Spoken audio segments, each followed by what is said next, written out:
Hello, bienvenue sur cette nouvelle vidéo. Aujourd'hui, on va parler nutrition, on va parler un petit peu de moi aussi sur cette vidéo et comment je suis passée d'une relation très conflictuelle à la nourriture à quelque chose de beaucoup plus simple, léger et surtout sans prise de tête.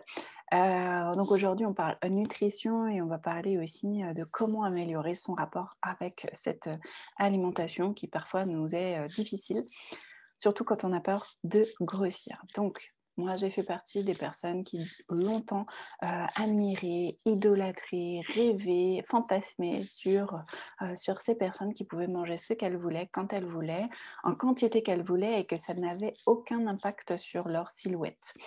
Dit autrement, elles pouvaient manger n'importe quoi, voire parfois j'ai même connu des personnes qui étaient obligées de manger des choses, on va dire, très caloriques, très, avec des calories vides, hem pour pouvoir se nourrir, pour avoir un minimum de forme parce qu'elles étaient très minces. Je voyais souvent, cet aspect comme quelque chose de très positif. Aujourd'hui, avec le recul, eh bien, il faut noter quand même que ces personnes-là avaient souvent, par exemple, un problème de thyroïde qui fait que leur thyroïde marchait trop et que donc du coup, ils étaient obligés de consommer énormément de calories, pour avoir un minimum de forme, sinon elles étaient très minces. Et oui, je fais partie, de ces personnes et c'est horrible aujourd'hui quand j'y pense parce que j'ai rêvé presque d'avoir un corps malade pour pouvoir manger, d'avoir par exemple, le ver solitaire, d'avoir, la thyroïde qui se défonctionne, dans le sens où on peut manger énormément, et d'être toujours de plus en plus mince. J'ai presque, oui, fantasmé de vouloir avoir un corps malade pour pouvoir manger tout le temps parce que clairement c'était ce qui m'obsédait. Je pensais à la nourriture H24. Je me couchais en pensant à ce que j'allais manger le lendemain. Le lendemain, je me levais en me di la première pensée, c'était: «Qu'est-ce que je vais pouvoir manger?» Et en même temps, toutes ces pensées-là étaient aussi, restreintes par le fait que je ne pouvais pas manger parce que si je mangeais, ça voulait dire prendre du poids et prendre des calories, en fait. Donc c'était, trouver toujours des combinaisons qui me permettraient de manger en permanence avec un minimum de calories. Donc j'avais listé des ingrédients en aliments très peu caloriques et aliments très caloriques. Et j'ai mis cette liste en bons aliments et en mauvais aliments. Et je me nourrissais essentiellement que de la liste avec, des aliments soi-disant bons et à faibles calories. Mais ce qui se passe quand on se nourrit essentiellement que de cette liste à faibles calories, c'est que en termes de satiété, ça dure pas très longtemps puisqu'on va essentiellement manger des légumes, des fruits et des choses qui vont pas nous rassasier sur le long terme, sont souvent gorgées d'eau, ou je vais boire énormément de thé pour essayer de feinter mon estomac en lui disant: «Mais si, regarde, tu as quelque chose, arrête de crier». Mais en fait, quand on fait ça, ça marche pas très longtemps, on le sait.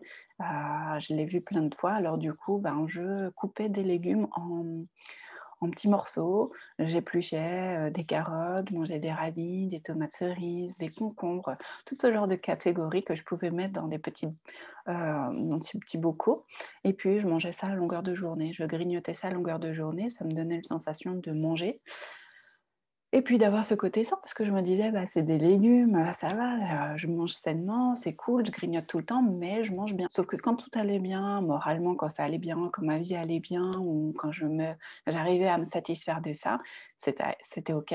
Mais quand j'avais un coup de mou, parce que dans la vie, c'est ça aussi, hein, on a des up et des down et quand j'étais dans les downs, émotionnellement parlant, peut-être parce que pour plein de raisons, en fait, eh bien là, c'était plus difficile de manger des légumes. J'en avais pas forcément envie et c'est clairement pas ce qui m'attirait.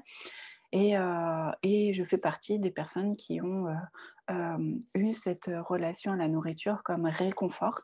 C'est-à-dire que je voyais vraiment, mon doudou préféré vraiment, ça a été, très longtemps et je dis pas que ça ne l'est pas encore quelquefois aujourd'hui, c'est d'être sous un plaid avec un plateau télé de me faire, ce plateau télé, pendant des heures s'il faut, toute une soirée ou même voire des fois toute une après-midi, voire même des fois, j'avoue, toute une journée quand je suis vraiment dans le down total.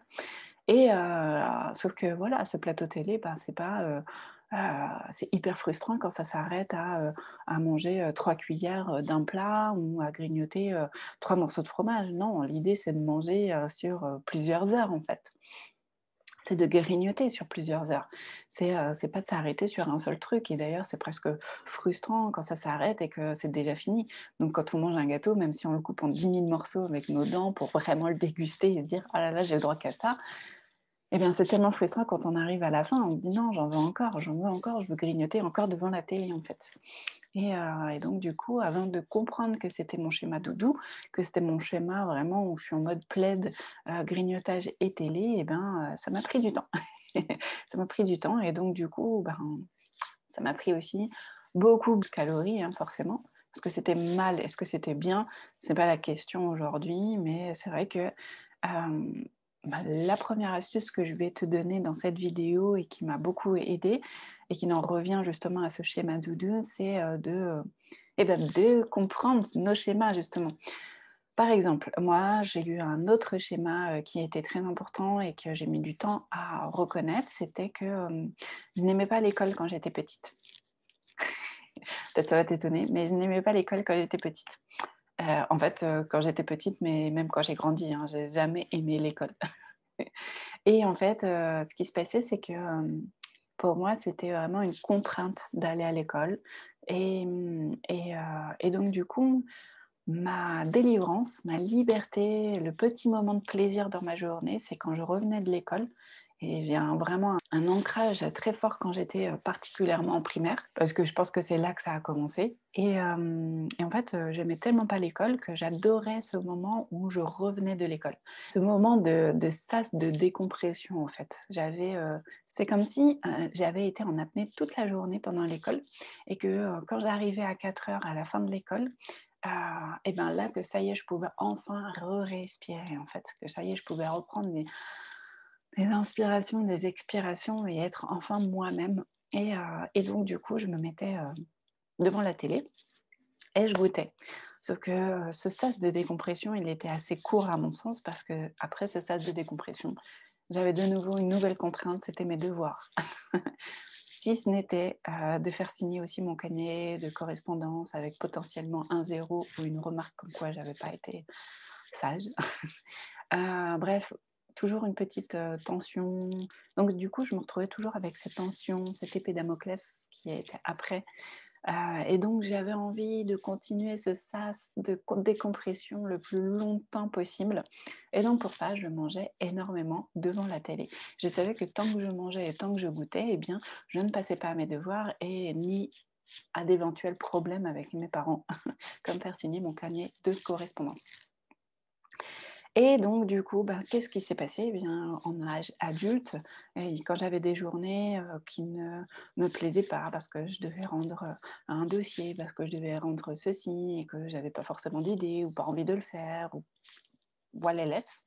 En fait, je rentrais le soir et je revenais sur cet aspect dès que je rentrais, je mangeais et particulièrement des choses comme, du sucre, du pain, du fromage, un morceau de chocolat, enfin bref, enfin, quand je dis un morceau de chocolat, ça pouvait être facilement la moitié de la tablette et en fait, à ce moment-là, je ne savais pas que c'était mon schéma de réconfort, en fait. J'avais pas identifié que c'était mon schéma de réconfort. Ce qui fait que, ben, quand j'ai changé de vie et que je suis passée d'un travail de bureau à un travail, beaucoup plus ouvert donc en tant que personal trainer, je pouvais rentrer à 10 heures, je pouvais rentrer à 15 heures. Je n'étais pas conditionnée à rentrer à 18 heures, 19 heures, voire 20 heures le soir en me disant: «Ah ouais, mais c'est normal, je suis fatiguée de ma journée, c'est pour ça que je mange». Non, là, j'ai été 10 heures, c'était le matin et pourquoi quand je rentrais, j'avais envie de manger des gâteaux, du pain, du chocolat? Ou du fromage en fait, alors que non, clairement j'avais pas faim. Il était que 10 heures, j'avais déjeuné le matin et je sentais bien que j'avais pas faim. Pourquoi j'avais envie de manger quand je rentrais? Et c'est comme ça que j'ai compris qu'en fait, c'est qu'à chaque fois que je rentrais de l'école, je mangeais et donc du coup, j'ai mis ça dans mon cerveau, j'ai fait ce schéma-là et donc à chaque fois que je rentrais, je mangeais. Donc voilà, mon premier conseil aujourd'hui, et qui a été très important pour moi, ça a été de m'arrêter un instant à chaque fois que j'ai envie de manger et de me demander pourquoi je mange en fait. Est-ce que c'est par habitude parce que c'est un schéma ou est-ce que c'est parce que je m'ennuie? Est-ce que c'est parce que je suis fatiguée? Autre exemple, je suis par exemple en coaching toute la matinée, je donne pas mal de cours et en fait, bah, arrivé à midi, je suis exténuée. J'ai donné vraiment toute mon énergie, j'ai vraiment apporté beaucoup et donc du coup, en termes d'énergie, j'ai une énergie très basse et je suis très fatiguée et en fait, à ce moment-là, je me rends compte que j'ai envie de manger, encore une fois, des choses rapides. Un morceau de pain avec du fromage, un morceau de pain et du beurre, du chocolat, des biscuits si j'ai des biscuits à côté de chez moi ou justement rien qui me satisfasse parce que justement j'ai pas de gâteau à côté, j'ai pas de frein, j'ai rien qui puisse être mis rapidement sous la dent, comme on dit. Et j'ai pas envie de manger un plat, élaboré. J'ai pas l'énergie pour le manger, ça me donne pas envie, j'ai envie d'une énergie rapide, en fait. Et donc là, à ce moment-là, je me pose la question, je me dis: «Ouh là, pourquoi je suis attirée par ces aliments-là?» Et généralement, quand je me dis: «Pourquoi?», dans quel état je me sens, comment je me sens, et bien souvent, à ce moment-là, je découvre que je suis, fatiguée, en fait, que là, en fait, ce que j'aurais besoin, c'est de dormir. Et ben, c'est ce que je fais. Et généralement, eh bien, je vais me coucher une demi heure, 40 minutes, grand max. Je tombe, vraiment, je dors, je m'endors vraiment et en fait, quand je me réveille, un peu la tête dans le pâté, mais à ce moment-là, le temps que l'énergie revienne et que je me réveille et que je sois bien, et ben, là, j'ai envie de me faire un vrai repas, et je prends goût à ce vrai repas parce que non seulement j'ai faim, mais en plus mon énergie est restaurée et donc du coup, je peux vraiment l'apprécier ce repas et en termes de satiété, en termes de, nutritionnellement, et bien, ça va être beaucoup plus intéressant de faire comme ça et après, eh bien, j'ai mes occupations et l'alimentation sort de mon mental, en fait, je peux être occupée à autre chose sans me poser de questions. Parce que si j'avais pris le premier cas où je ne m'étais pas écoutée, où je ne m'étais pas dit comment tu te sens là maintenant, ayant encore une fois pas assez d'énergie parce que de toute façon j'étais fatiguée et que je continuais à prendre de l'énergie, l'alimentation n'aurait pas suffi à remonter mon énergie et en plus elle n'aurait pas été suffisamment rassasiante pour me durer 4 heures. Ce qui fait que 2 heures plus tard, voire 1 heure et demie plus tard, eh bien, je me serais dit: «Mince, j'ai encore faim, je suis pas bien, j'ai pas la force pour me mettre, à travailler. En même temps, il faudrait que je le fasse, donc c'est une contrainte». Hem, je suis pas dans une bonne énergie et donc du coup, j'aurais fait quoi? J'aurais été de nouveau dans la cuisine à reprendre un gâteau, à reprendre quelque chose qui, un excitant comme un café, à essayer de pousser mon corps alors qu'en fait, il était déjà en mode, en bas, en fait et donc j'aurais cherché des excitants, j'aurais mangé, une orange, j'aurais essayé de manger, de boire un café, j'aurais, pris du sucre, du chocolat, enfin bref, j'aurais été chercher des excitants pour essayer de me remotiver, de me regonfler alors qu'en fait, simplement, j'avais besoin de dormir et donc du coup, ça m'aurait encore une fois, ramené des calories alors que finalement, c'était pas ça l'idée, c'était de dormir. Ce qui fait que j'aurais fait ça, ça m'aurait regonflé un peu, mais en étant toujours dans le mal-être avec peut-être aussi un peu ce nuage nébuleux au niveau du cerveau, au niveau des yeux, cette tension au niveau de la tête en me trouvant lourde, en n'arrivant pas à réfléchir, en n'étant pas concentrée et ce qui fait qu'en fait, je vais pas passer une bonne après-midi, parce qu'en fait, je me serais battue contre ça et en plus, j'aurais mangé quasiment toute l'après-midi pour essayer de me donner, de la lucidité, de l'énergie. Donc du coup, en chiffres et en calories, si tant est qu'on doit réfléchir sur ça, eh bien, ça aurait été une après-midi très calorique, très peu productive et très énergivore. Alors que le fait que je me sois posé la question en rentrant: «Qu'est-ce que j'ai besoin là? Comment je me sens?» et de répondre à cette fatigue en dormant, eh bien, j'ai dormi 40 minutes, j'ai mangé un bon repas rassasiant et surtout nutritionnellement intéressant, qui fait que du coup, je peux passer 3 à 4 heures sans me prendre la tête, sans me dire, «Je suis mal, je suis pas bien, j'ai faim, je suis fatiguée», et puis faire mon activité et être productive. Ce qui fait que 4 heures plus tard, si tant est que la faim se réveille différentes manières, eh bien là, je suis OK pour écouter et pour voir si c'est une faim parce qu'il est 4 heures et que du coup, j'ai encore un schéma qui dit: «Tiens, 4 heures, faut que je goûte» et donc l'horloge dans ma tête qui me dit: «Ce serait sympa de faire un petit goûter là maintenant, mais est-ce que réellement j'ai faim?»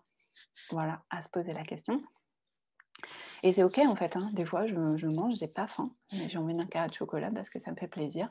Parce que par exemple, l'alimentation pour moi, elle reste une récompense. Oui, c'est encore un quelque chose sur lequel je dois entre guillemets, évoluer, améliorer, ou pas. Des fois ça me fait plaisir, voilà. J'ai bien travaillé pendant 3 heures, j'ai rempli mes objectifs, je suis passée à l'action, j'ai fait les choses qu'il fallait pour mon entreprise. J'ai pas faim, mais j'ai envie de me récompenser. Eh ben, ouais, je vais me prendre un carré de chocolat, je vais me prendre un petit gâteau, je vais me faire une petite tartine, peu importe, mais en tout cas, voilà, c'est mon plaisir, ça me fait plaisir et c'est ma pause. C'est OK. C'est OK parce que, j'en ai conscience, en fait. L'important, c'est de ne pas être, c'est de pas être en mode robot et en fait se laisser guider par ses émotions, par plein de choses que l'on ne contrôle pas et en final, c'est de prendre les contrôles de son corps et de savoir pourquoi on fait les choses. Donc c'est OK, j'ai mangé un bon repas le midi, nutritionnellement important, ben, c'est OK pour qu'à 4 heures, je me fasse un plaisir même si j'ai pas faim et qui sera peut-être plus avec des calories vides, certes, mais gustativement qui me feront hyper plaisir et qui, me remonteront le moral en fait, qui me donneront, l'envie, de me remettre au travail après parce que j'ai eu ce petit plaisir. Donc voilà, je ne vais pas faire cette vidéo trop longue, je t'en refais une autre, la semaine prochaine pour t'expliquer, d'autres astuces, d'autres choses que j'ai pu mettre en place dans mon alimentation et surtout comment j'ai appris à mieux gérer, à, reconnaître mes schémas pour pouvoir, manger avec beaucoup plus de conscience. Heu Tout ça pour retrouver une, relation à l'alimentation beaucoup plus simple et sans prise de tête. Dis-moi en commentaire si, cette vidéo t'a aidé. Est-ce qu'il y a un petit déclic? Qu'est-ce que tu as ressenti après cette vidéo? Est-ce que tu t'es reconnu sur certaines choses? Eh bien, je te dis à bientôt sur une prochaine vidéo et en attendant, je te dis ciao, ciao!